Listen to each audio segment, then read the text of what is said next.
Sriganganagar BJP कार्यालय में तिरंगा यात्रा की तैयारियों को लेकर जिला स्तरीय बैठक का आयोजन हुआ, जिसमें जिला प्रभारी मंत्री सुमित गोदारा ने भाग लिया। बैठक में तिरंगा यात्रा की रूपरेखा, जनसंपर्क अभियान और राष्ट्रभक्ति से जुड़े कार्यक्रमों पर चर्चा की गई। इसके बाद आयोजित जन सुनवाई कार्यक्रम में आमजन की समस्याओं को सुना गया और संबंधित अधिकारियों को समाधान के लिए निर्देश दिए गए। कार्यक्रम के अंत में देश के पूर्व उपराष्ट्रपति और राजस्थान के पूर्व मुख्यमंत्री स्वर्गीय भैरव सिंह शेखावत की पुण्यतिथि पर उन्हें श्रद्धांजलि भी अर्पित की गई। भारत में जो पाकिस्तान के द्वारा उग्रवादियों के स्पॉन्सर के द्वारा जो पहलगाम में घटना हुई, भारत ने 3 दिन में ऐसा मुंह तोड़ जवाब दिया उनको, 3 दिन में जो कार्रवाई से, जो उससे ज़्यादा पाकिस्तान को आज तक कोई हिला नहीं सका। और ये पहली बार ऐसी कार्रवाई भारत ने करी है। ये भारत जिस दिन से प्रधानमंत्री मोदी जी ने शपथ ली है, पूरी दुनिया और भारतवासी मान चुके हैं कि भारत हर जो कार्रवाई कायरना कार्रवाई पाकिस्तान करता है उसका जवाब भारत कठोरता से देता है। और ये हर व्यक्ति के मन में था जो पहलगाम घटना हुई कि कहीं ना कहीं किसी दिन भारत जल्दी ही कार्रवाई करेगा और कार्रवाई करके संदेश सरकार ने करेंगे। सवाई मानसिंह स्टेडियम को बम से उड़ाने की धमकी देने के बाद सीएम भजनलाल शर्मा और खेल परिषद के अध्यक्ष नीरज के पवन को जान से मारने की धमकी मिली है। सीएम और खेल परिषद की आईडी पर मेल कर ये धमकी दी गई है। आपको बता दें कि एसएमएस स्टेडियम को 7 दिन में चौथी धमकी मिली है। इससे पहले 13 मई, 12 मई और 8 मई को स्टेडियम को उड़ाने की धमकी दी गई थी। वहीं मामले को लेकर अब खेल सचिव नीरज के पवन से खास बातचीत की हमारे सहयोगी सुनील यादव ने। उड़ाने की धमकियों का सिलसिला वो थम नहीं रहा है और इसी बीच आज खेल परिषद के सचिव नीरज के पवन को भी बम से उड़ाने की धमकी दी गई है और इसके बाद में सर्चिंग की भी कार्रवाई की गई। और बड़ी बात यह है कि नीरज के पवन के साथ साथ मुख्यमंत्री भजनलाल शर्मा को भी जान से मारने उड़ाने की धमकी दी गई है। इस पूरे मामले में बातचीत करने के लिए खेल सचिव नीरज के पवन हमारे साथ हैं। इनसे बात करेंगे। सर, ये जो सिलसिला है लगातार, पहले स्टेडियम को उड़ाने की धमकी मिल रही थी, लगभग 4 बार मिली थी और अब जो है आपका सीधे तौर पर नाम आया कि नीरज के पवन को इस तरह से और बेरहमी की बात वहां पर की गई है। किस तरह की ये प्रारंभिक जो जांच हुई उसमें मामला सामने आया? देखिए, आज सुबह आपको ध्यान होगा कि हम रोज़ अपना मेल चेक करते हैं, तो आज सुबह एक मेल मिला जिसमें मेरे को व्यक्तिगत रूप से और ऑनरेबल सीएम साहब का भी नाम उसमें लिया गया है। तो उसकी जांच के लिए हमने पुलिस अधिकारियों को भेज दिया है। मैटर को गंभीरता से लेते हुए 2 एफआईआर पहले भी इसमें दर्ज कराई जा चुकी थी। चूँकि आईपीएल मैचेस अभी होने हैं तो स्टेडियम की सुरक्षा को अच्छे से बॉम्ब डिस्पोजल स्क्वाड ने भी देखा है। क्योंकि पहले भी बॉम्ब से उड़ाने की धमकी और ऑपरेशन सिंदूर से इसको जोड़ने की बात भी पहले आई थी। तो इस सिलसिले को ध्यान में रखते हुए ज्योतिनगर थाने में 2 एफआईआर ऑलरेडी दर्ज हैं। जो भी मेल हमको प्राप्त हुए हैं वो सारा रिकॉर्ड, वो सारी डिटेल्स हमने संबंधित थाने को उपलब्ध करा दी हैं। हमें विश्वास है कि जल्दी ही जो इसमें इस तरह की बदमाशी कर रहे हैं वो जल्दी ही पकड़े जाएंगे। सर देखिए, इस पूरी जो बेशक धमकी हो लेकिन इसको गंभीरता से लेना इसलिए जरूरी हो जाता है कि एक तरफ आईपीएल मैचेस चल रहे हैं, दूसरी तरफ हाल ही में जिस तरह से ऑपरेशन सिंदूर हो, उससे पहले आतंकवादी घटना हुई थी। ये गंभीर विषय है। तो अभी तक जो लगातार धमकी मिली है उनमें किस तरह का इन्वेस्टिगेशन है वो हो चुका है और कहाँ तक जो एजेंसीज है वो पहुँच पाई है? देखिए, पुलिस अनुसंधान की जहाँ तक बात है वो तो पुलिस ही बता पाएंगी और चूंकि मैटर सेंसिटिव है इसलिए उसकी डिटेल्स हम नहीं दे पाएंगे।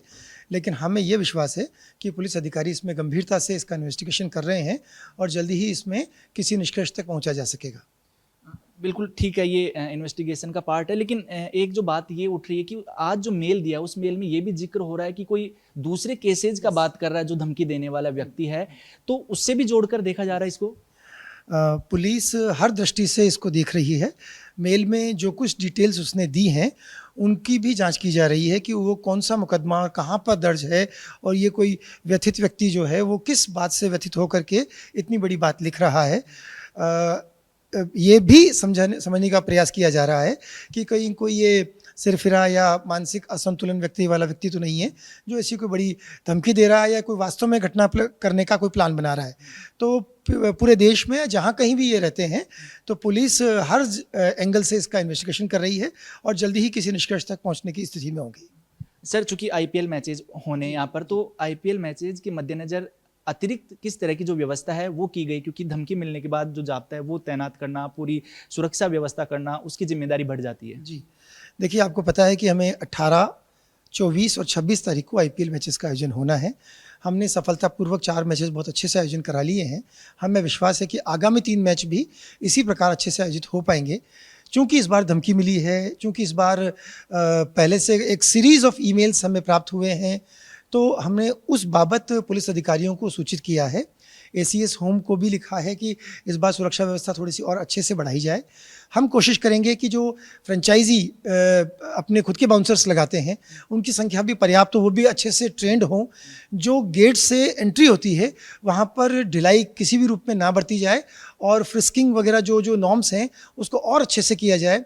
जिन जिन सेक्शंस में वो जो हमारे दर्शकगण आकर के देखते हैं वो इंटरसेक्शन एक्सचेंज नहीं हो, कैमरास जितने हैं वो सारे ठीक हो जाए।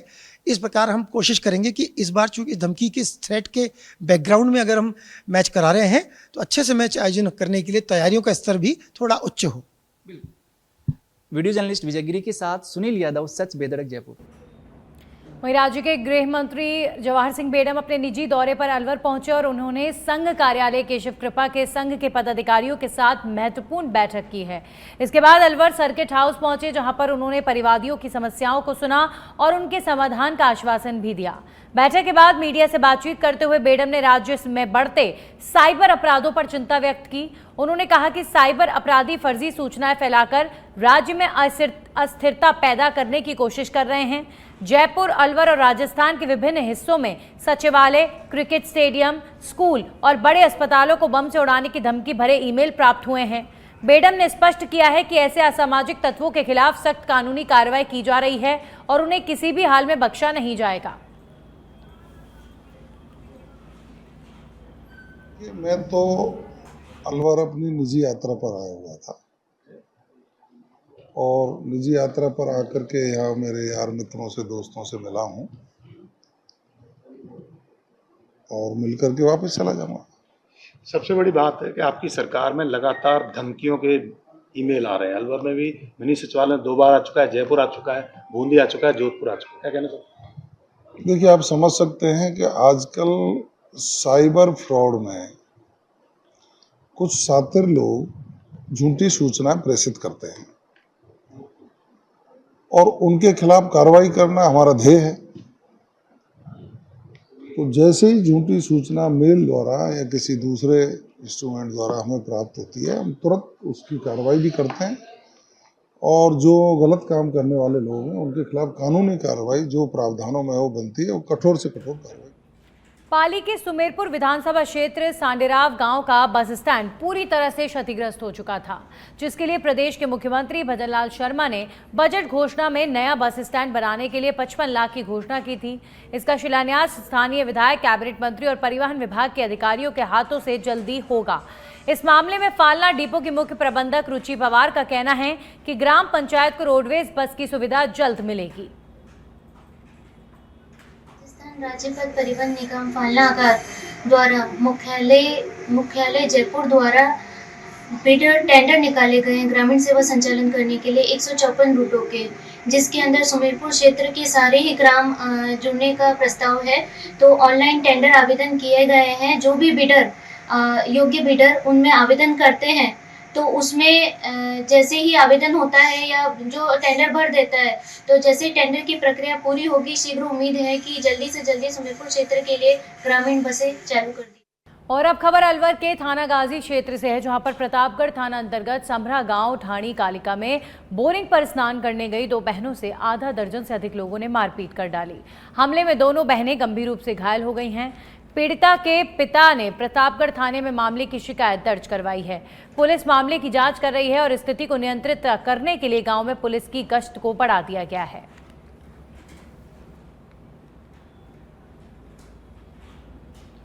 मेरे बच्चों के ऊपर हमला हो गया।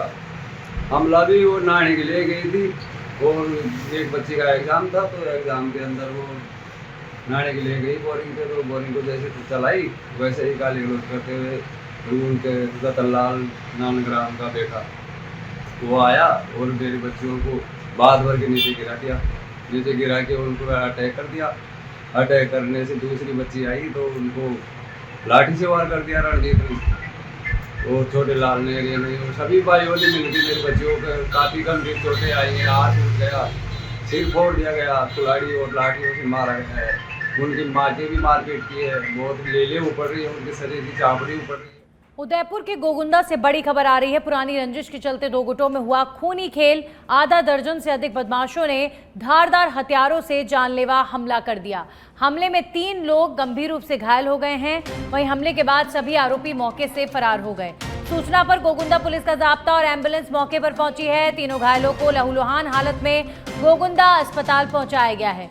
पुलिस ने मामला दर्ज कर बदमाशों की तलाश शुरू कर दी है। गोगुंदा थाना क्षेत्र के नाल गांव की ये घटना बताई जा रही है।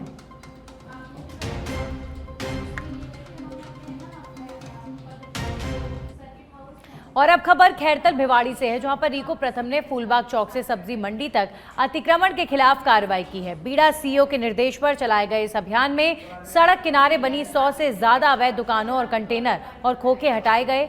इस दौरान अतिक्रमण कार्रवाई का लोगों ने विरोध किया है। कार्रवाई के दौरान रीको प्रथम के सहायक अभियंता जयपाल समेत अन्य अधिकारी मौजूद रहे। ये रीको अपने स्तर पे करवा रही है, फूलबाग से लेके और ये जो मार्केट एरिया है यहाँ पे काफ़ी समय पे करवाती रहती है रीको, तो वो अभी वही अनप्रोसेंट हटा रहे हैं। तो ये कहाँ से कहाँ तक की कार्रवाई की जाएगी? ये मार्केट एरिया पूरा फूलबाग से लेके और ये जहाँ तक ये खरीद खेल लगाते हैं। किसके डायरेक्शन पे ये कार्रवाई? ये अपने रीको अपने स्तर पे करवा रही है और इसमें समय पे करवाती रहती है। इसमें कितनी मशीनरी काम आ रही है, कितना पुलिस जाब्ता? 2 जेसीबी, 3 जेसीबी और 3-4 ट्रैक्टर। हनुमानगढ़ के गांव जंडावाली में 5 साल पूर्व हुई मरुधरा ग्रामीण बैंक लूट का मुकाबला अब सामने आया है। मामले को लेकर आरोपी संदीप 31 दिसंबर 2020 को अपने 3 हथियारबंद साथियों के साथ बैंक में घुसा और उन्होंने 12 लाख रुपए की राशि लूट ली। इस घटना ने स्थानीय समुदाय को हिलाकर रख दिया है। हालांकि अब इस घटनाक्रम में एक महत्वपूर्ण मोड़ आया है। पुलिस ने आरोपी को गिरफ्तार करने में सफलता प्राप्त की है, जो पिछले 5 वर्षों से फरार था। जयपुर में आईसीडीएस निदेशक ओपी बुनकर की अध्यक्षता में विभागीय समीक्षा बैठक का आयोजन किया गया। बैठक में निदेशक ने शाखा प्रभारियों से योजना की प्रगति की समीक्षा की और आवश्यक निर्देश दिए। वित्तीय सलाहकार पदमचंद ने विभागीय भुगतानों और बजट स्थिति की जानकारी दी है।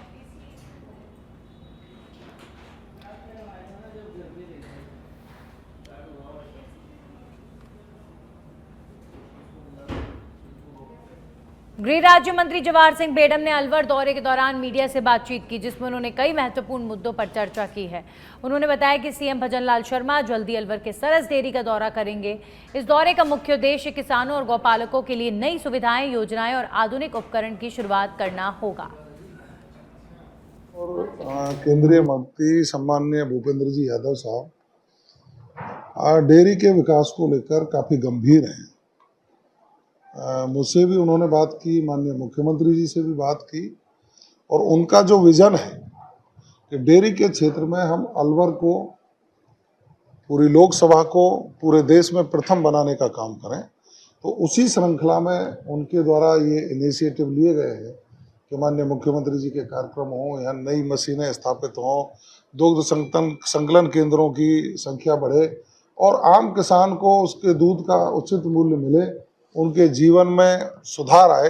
इन सारी चीज़ों को हम कैसे ढंग से कर सकते हैं, देश की 1 नंबर की विभिन्न डेयरियों से भी अध्ययन करने के बाद अलवर डेयरी को अच्छा, सुदृढ़, मजबूत और विकसित डेयरी कैसे बनाया जा सकता है।